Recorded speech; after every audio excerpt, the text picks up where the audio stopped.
Vraiment, Dieu est grand. Je vous assure que Dieu est grand. Ce que le pasteur vient de dire là, c'est vrai. Il faut expérimenter. Et vous allez comprendre que c'est la vérité. Alors, je viens là témoigner la puissance de Dieu à travers une parole que le Seigneur m'avait dit.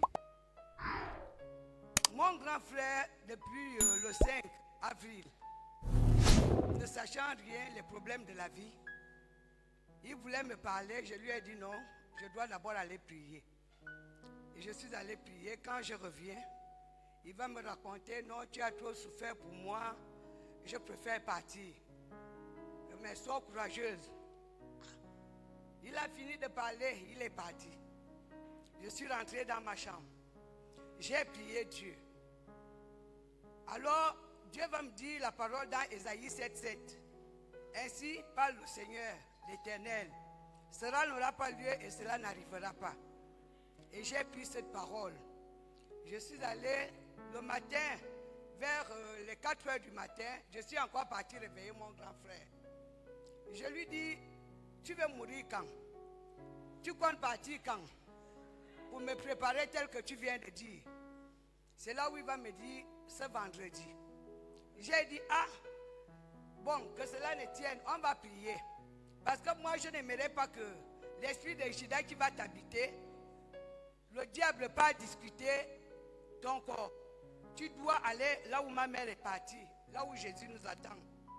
J'ai fini de prier pour lui, comme je vous parle là, une vérité. J'ai remis son corps, son âme et son esprit. J'ai dit à Dieu, si telle est ta volonté, que cela se fasse. Si telle n'est pas ta volonté, ça ne doit pas se faire, tel que toi-même tu viens de me le dire. On était en train de pleurer, de s'embrasser. Vraiment, c'était très douloureux ce que je vous dis là. Je n'ai pas dormi. Je suis reparti dormir. Pas dormir, mais prier. J'ai encore prié. Le matin, je me lève. J'appelle ma famille. J'ai dit, venez. Celui que nous sommes là veut partir. Et voilà comment une voix me dit, enlève-le. Comme je savais qu'il était malade. Il souffrait de la prostate, un cancer de la prostate. Ensuite, le cœur est faible. Il est aussi hyper tendu. Donc tout ça là, j'ai dit non. J'ai dit à ma fille, prends-le. Allez-y. Elle me dit, on part où? J'ai dit, allez-y au Cameroun. Va, vous allez lui traiter là-bas. Parce que cet esprit-là, moi je ne veux pas. Donc, et c'est comme ça que je leur donne l'argent. Je leur dis, prenez, allez-y prendre la voiture et vous partez. Comme je vous parle là. Arrivé là-bas, ils vont trouver que les voitures sont parties. Et c'est comme ça que l'enfant va me rappeler pour me dire, maman, j'ai ramené l'enfant, j'ai ramené mon oncle chez moi. J'ai dit, ok, je vais arriver. Mais quand j'arrive là-bas, j'ai trouvé que mon frère était beaucoup fatigué. Il voulait aller aux toilettes. Et c'est comme ça qu'il va se mettre à vomir. Et moi aussi, je m'en vais, je tape sur lui, je dis au nom de Jésus, esprit de mort, tu sors. Après, j'ai fini de prier, je dis à ma fille, demain matin, vous devez partir. Ils se sont réveillés vers les 5 heures du matin pour aller prendre la voiture. Mais n'oublie pas la parole que je te donne. Dieu a dit que ça n'arrivera pas et ça n'aura pas lieu. Toutes les fois que tu es avec lui, tu dois prononcer cette parole. Est-ce que tu m'entends? Elle a dit oui. Les deux sont partis. Ils ont dormi à Bitam.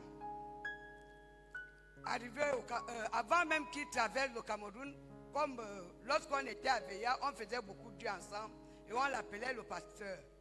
Et c'est comme ça qu'on va lui dire, mais pasteur, tu vas où? Il dit, je suis malade. Je suis venu me faire traiter au Cameroun. On ne connaissait personne là-bas. Voilà le miracle de Dieu. La dame l'a dit non, comme vous ne connaissez personne et puis c'est trop difficile ici là, venez d'abord habiter chez moi. Parce que nous, on devait d'abord prendre l'hôtel. Ils ont dit non, ne prenez pas l'hôtel, venez chez moi. Et c'est comme ça que la sœur en Christ là va les recueillir. C'est maintenant de là, puisque derrière, quand ils ont dormi à Bitam, quand je m'en vais dans sa chambre, je vais trouver une grosse tasse parce qu'on aime prendre le café ensemble. Donc je paie les grosses tasses comme ça. Il y avait plein de médicaments qu'il avait bu. Et j'ai demandé à mes enfants, est-ce que vous avez pris la peine de demander à mon frère, est-ce qu'il a pris les médicaments? Ma fille a dit, on a demandé, il a dit qu'il n'a pas encore pris les médicaments. J'ai dit, ok. Mais quand ils arrivent au Cameroun, moi-même j'ai vu en vision comment il était en train de prêcher l'évangile. Le matin, je l'appelle et puis j'appelle ma fille. Je lui dis que Dieu te dit bien, rends gloire au Seigneur. Parce que ce que Dieu m'a dit va se réaliser. Et c'est comme ça, lui-même, il dit, j'ai dit, ton Dieu est puissant. Ce n'est pas ce que tu dis là. Est-ce que tu sais que pendant que moi j'étais chez toi là-bas, j'avais déjà pris les comprimés. Je vous assure qu'il est parti de pharmacie en pharmacie pour prendre les Coatem, Coveram, tous ces médicaments de la tension, les médicaments de la prostate, tout ce qu'il buvait, il a tout mélangé. C'est un bois du médicament du papier tel que je suis en train de vous dire. Plus tous les autres médicaments, il a tout écrasé et il a bu. Donc là où moi je le voyais fatigué, c'était l'effet des médicaments. Je vous assure, mais nous ne sommes pas partis à l'hôpital. Mais c'est pendant qu'il était chez ma fille qu'il a vomi tous ces médicaments. Vraiment, je rends grâce au Seigneur. Je ne m'attendais pas aujourd'hui que j'allais témoigner. Mais le fait que le pasteur a dit ce qu'il a dit là, je vous assure, c'est Jésus là est vivant. Il a sauvé mon frère. Mon frère est sorti de la mort. Je vous assure, Dieu est vivant. Il est vivant.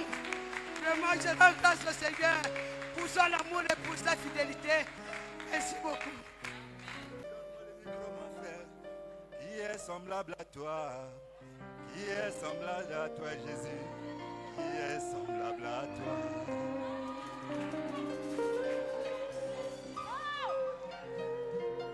Bien-aimé, dimanche passé, vous ne m'avez pas vu. Vous ne m'avez pas vu, révérend?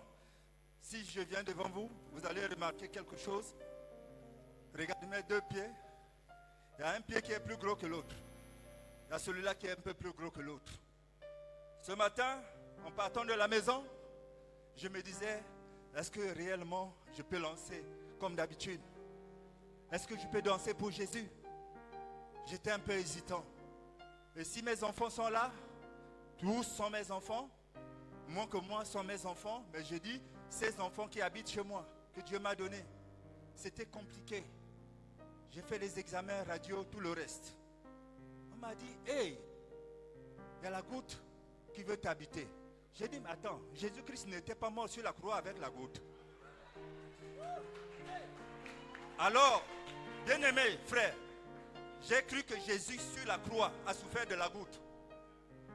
C'est pourquoi je me suis levé ce matin, au-delà du mal que j'avais encore. Mais est-ce que vous avez vu que j'ai dandiné? C'est ce que Jésus fait. Merci frère. C'est pourquoi, bien-aimé, c'est vrai. Pas qu'on a dit, j'ai expérimenté ce matin. Mes enfants, soyez bénis au nom de Jésus. Soyez bénis au nom de Jésus. Quand la louange commence à dégager là, même s'il y a quelque chose, lève-toi mon frère. Lève-toi ma soeur. C'est ça le royaume. Je suis debout.